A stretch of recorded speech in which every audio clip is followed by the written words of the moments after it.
Pag-usapan po natin colon cancer. Napakahalagang sakit, hindi natin pinapansin, pero marami nagkakaroon nito sa Pilipinas. Ito yung warning signs na sinasabi ko sa inyo, 8 warning signs. Sa Pilipinas, one of the top cancers ang colon cancer. Pakita natin, Doc Lisa.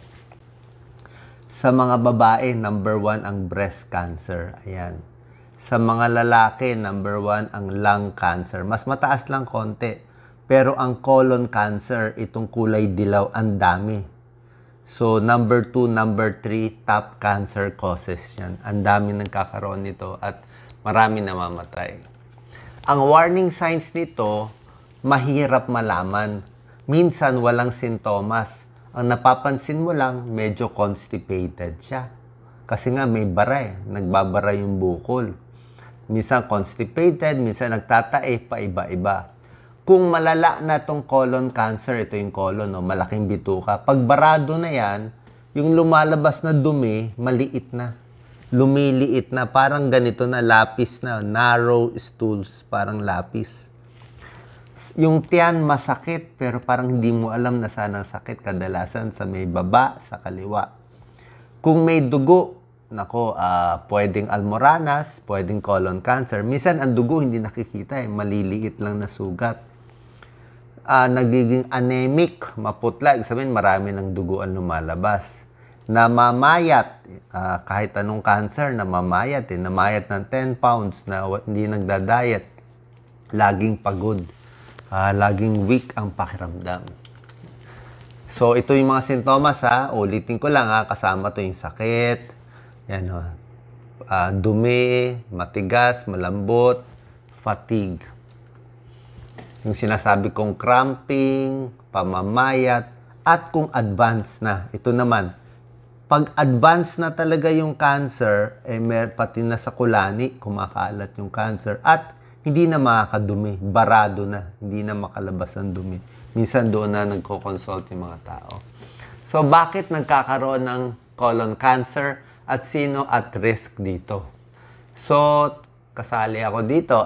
Lahat ng lalaki, edad 50 pataas. Babae din. Mas maraming lalaki may colon cancer pero marami ring babae. Kahit wala pang 50 years old, pwede pa rin magka-colon cancer, 30s, 40s, pero mas madala sa 50 and above. Kung may lahi kayo, may kamag-anak, may pinsan na may colon cancer, mayroon na kaming kamag-anak na may colon cancer, matataba kumain. Kasi syempre, bituka yan large intestine natin, di ba? Bakit maraming colon cancer sa Pilipinas? Ano ba pinapasok natin sa bituka natin? Yung mga kinakain natin sa kalye, sa street food, lahat ng mga tusok-tusok, mamantika, matataba. Ayan, no? Yan ang paborito natin. Ayan, no? Bacon, fried foods, karne, ito, prito, alak pa, sigarilyo pa. Yan po yung mga risk factors. Siyempre, kung maraming itong mga karne na nakaimbak sa tiyan, nakadikit lagi yan, yung dumi natin nakadikit sa large intestine, mas malaking chance magkaroon ng cancer. Kaya ang gusto natin, malambot ang dumi, laging lumalabas ang dumi. Yung iba nga sinasabi parang colon cleansing, di ba? Quote unquote. Actually, ang pinaka-colon cleansing is high fiber diet, mas nalalabas mo yung dumi mo. Ayaw mo yung constipated, 4 na araw, hindi dumudumi. Hindi nakadikit lahat to sa intestine. Baka maging cancerous. Ito po, inuulit lang natin.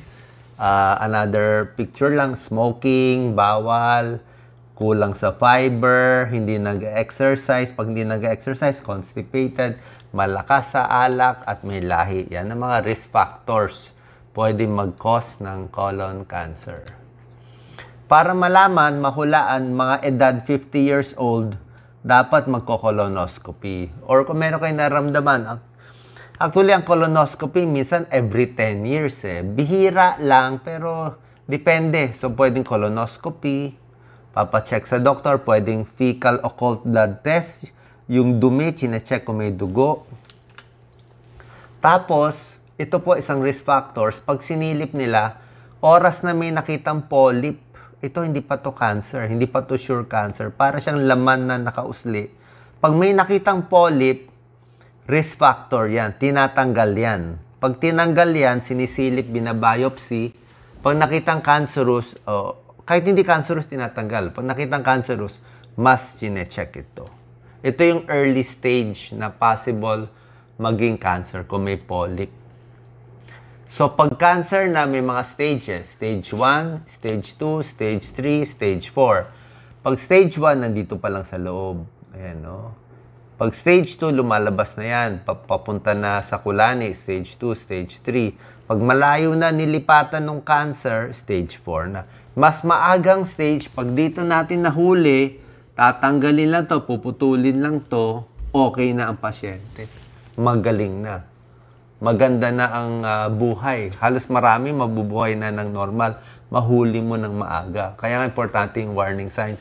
Pero pag nahuli mo ng matagal na stage, kaya pa, pero baka lumabas na kasi yung cancer dito sa intestine. Lumipat sa ibang parte ng katawan. Kumakalat kasi yung cancer kung saan-saan. Anong ginagawa sa treatment ng doktor? Pag polyp, tanggalin. Surgery, basta cancer, o operahan, puputulin yung area. Minsan, dinadagdagan ng chemotherapy kung kailangan pa, kung mataas ang stage ng cancer. So, ito gagawin natin. Paano tayo iiwas sa colon cancer? Exercise para gumalaw ang bituka. Huwag magpapataba, huwag kumain ng puro karne, puro taba, puro processed meat, hotdog, salami. Paminsan-minsan, huwag lang madalas. High fiber foods para maganda yung pagdumi. Ingat din sa gamot pag hindi kailangan. Itong mga masustansyang pagkain tuturo ko.